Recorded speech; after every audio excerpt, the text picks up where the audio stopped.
الدنيا مشيت. النجوم 13، الشرطة 11، مريخ 8، نجمة سينا نقطة واحدة.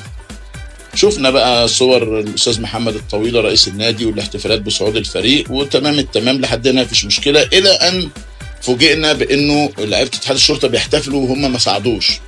يا جماعة قال لك ده احنا كنا قدمنا شكوى في لعيب اسمه أحمد صابر بيلعب في المريخ، وده متسجل انه مش عارف انه الشكوى ان هو مواليد 93، متسجل تحت السن انه مواليد 2000. الشرطه عايز المباراه ليه والصعود للمحترفين هيبقى 14 بونت وقصه وحدوته وكده. يعني زميلنا العزيز رضا السنباطي مشكورا سالناه ورحنا لايمن عيد المسؤول اعلام نادي المريخ، قال ان احمد صابر مواليد 24 اغسطس عام 2000 وعنده بطاقه رقم قومي ساريه حتى 31 يناير 2028، وقال انضم المريخ من النادي المصري في 2021 2022 باوراق ومحررات رسميه تم استلامها من اللاعب وارسلت عبر نظام قيد الاتحاد المصري وتم القبول.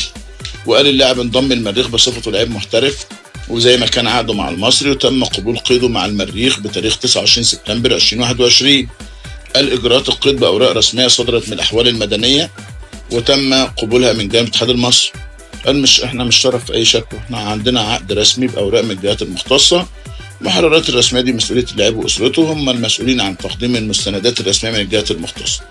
محمد رزيقه المشرف على الكره بنادي الاتحاد الشرطه، هو راجل شرطه محترم يعني، قال سبب الاحتفال ان الشكوى اللي احنا تقدمنا بيها، وقال عارفين ان اللاعب من مواليد 93 لما كان لاعب للمرج، ولكن المريخ سجله كلاعب تحت السن. وقال اتحاد الكوره رد علينا بان الشكوى تم تحويلها للشؤون القانونيه واحتفلنا بسبب ثقتنا في الحصول على النقاط الثلاث. انا وجهه نظري الشخصيه او توقعي يعني هيعتمدوا الموقف زي ما هو، مفيش حاجه هتتغير. هيتقال الناديين مش طرف في الازمه، ولو في حاجه بقى يرجعوا جنائيا على الولد ده، وجهه نظري الشخصيه.